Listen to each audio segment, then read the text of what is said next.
வணக்கம். நன்றி சதீஷன். இன்று ஐநா மன்றத்தில் நாங்கள் உங்களை சந்திப்பதிலே மகிழ்ச்சி அடைகிறோம். கனடாவிலே இருந்து பறை ஊடகம் மிக அரசியல் சார்ந்த செயல்பாடுகளை முன்னெடுக்கின்றது. அந்த வகையிலே இந்த ஆண்டு நாங்கள் ஐநா மன்றத்துக்கு வந்திருக்கின்றோம். வந்த இடத்திலே உங்களை சந்தித்ததில் மகிழ்ச்சி. நீங்கள் பல ஆண்டுகளாக ஐநா மன்றத்துக்கு வருகின்றீர்கள். நீங்கள் சொல்ல வேண்டியது மக்களுக்கு, இப்போ இந்த ஊடகத்தை பார்த்து கொண்டிருக்கின்ற மக்களுக்கு நீங்கள் இந்த ஐநா மன்றத்துடைய செயல்பாடுகளை நாங்கள் எவ்வளவுக்கு அதிவீழ்ச்சியாக கொண்டு போகணும் என்பதை மிக தெளிவாக நீங்கள் சொல்ல வேண்டும். என்றால் நீங்கள் பல ஆண்டுகளாக வந்து போகிறீர்கள். அதை பற்றி தயவுசெய்து சொல்லுமாறு அன்போடு கேட்டுக்கொள்கிறேன். நான் கடந்த 5 வருடங்களாக ஐக்கிய நாடுகள் சபையின் மனித உரிமை கூட்டத்தொடரில் கலந்து கொண்டிருக்கின்றேன்.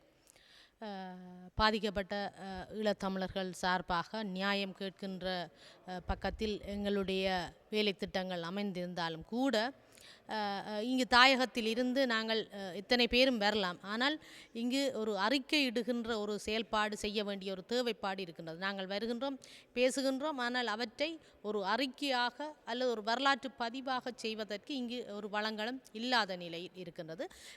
தாயகத்தில் இருந்து நாங்கள் கொண்டு வரக்கூடிய திறமையுள்ள மாணவர்கள் இருந்தாலும் கூட அவர்களுக்கான விசா அனுமதியை இலங்கை அரசாங்கம் தருவதற்கு தயாராக இல்லாத ஒரு சூழலும், அதற்கான அதிகப்படியான ஒரு போக்குவரத்து செலவையும் கொண்டிருக்க வேண்டிய காரணத்தினால் இங்கிருக்கின்ற புலம்பெயர் பக்கத்தில் தாயக உணர்வுடன் இருக்கின்ற பெற்றோர், மொழியாற்றல் உள்ள ஆங்கில மொழியில் புலமை பெற்ற அல்லது அந்த துறை சார்ந்து மனித உரிமை துறை சார்ந்து செயற்படக்கூடிய இளைஞர்களை இங்கு வெளிப்படையாக பேசாவிட்டாலும் கூட அவர்களை இந்த அறிக்கை இடுகின்ற இந்த ரிப்போர்ட் ப்ரிப்பேர் பண்ணுற வேலை திட்டங்களுக்காக தர வேண்டும். இங்கு நாங்கள் பார்க்கின்றோம், இலங்கை அரசாங்கம் நிறைய சம்பளம், தங்குற இடம், போக்குவரத்து, சகல வசதிகளையும் கொடுத்து இங்கு பல இளைஞர்கள் யுவதிகளை இங்கு இருத்தி இருக்கின்றார்கள்.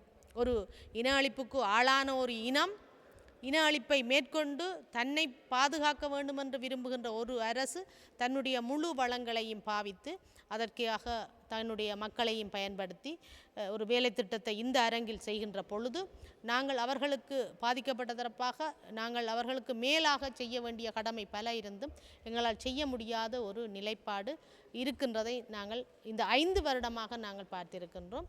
எனவே ஒரு குறிப்பிட்ட சில மணி நேரமாவது இந்த வேலை திட்டத்திற்கு ஒதுக்கி இந்த அறிக்கை இடுகின்ற இந்த வரலாற்று பதிவை அல்லது ஐநா சபைக்கு அறிக்கை சமர்ப்பிக்கின்ற வேலை திட்டங்களை முன்னெடுப்பதற்காகவது புலம்பெயர் தமிழர்கள் முன்வர வேண்டும்.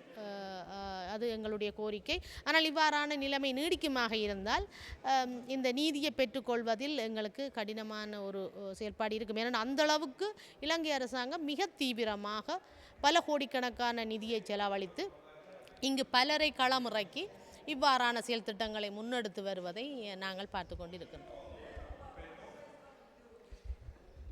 நல்ல கருத்தை சொன்னீங்கள்.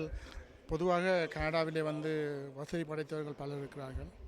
ஆனால் எல்லாம் ஆடம்பரத்திலும் தேவையற்ற முறையிலும் பணங்களை செலவழிக்கின்ற பெரிய நிலைப்பாடு அங்கே இருக்கிறது. நான் நினைக்கின்றேன், என்னை பொறுத்தவரையிலே, பறை ஊடகத்தை பொறுத்தவரையிலே ஐநா மன்றத்தினுடைய செயல்பாடுகள் மக்களுக்கு சரியான தெளிவில்லை. அதாவது ஐநா மன்றத்திலே என்னென்ன கட்டமைப்பு இருக்குது, ஒவ்வொரு கட்டமைப்புக்கும் ஒவ்வொரு வழிமுறைகள் இருக்குது. அந்த வழிமுறைகளை மக்களிடத்திலே நாங்கள் கொண்டே சேர்க்க வேண்டிய மிகப்பெரிய பொறுப்பு ஊடகங்கள் இருக்குது. அந்த வகையிலே இந்த ஆண்டு பறை ஊடகம் இதை முன்னெடுத்திருக்கிறது. எதிர்வரும் காலத்திலே நாங்கள் இதை முன்னெடுப்போம். இதற்கான இந்த வேலை திட்டம் செய்வர்கள் இங்கே இருக்கிறார்கள். அவளை சந்தித்திருந்தேன்.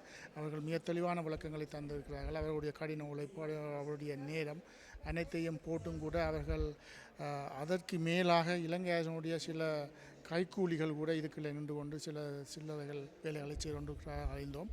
இருந்தாலும் இதுகளை தாண்டி தான் நாங்கள் பயணிக்க வேண்டிய தேவை நமக்கு உண்டு. இவ்வளவு நேரம் நீங்கள் உங்களுடைய நேர்காணலுக்கு இந்த நேர்காணலை தந்ததுக்கு நன்றி.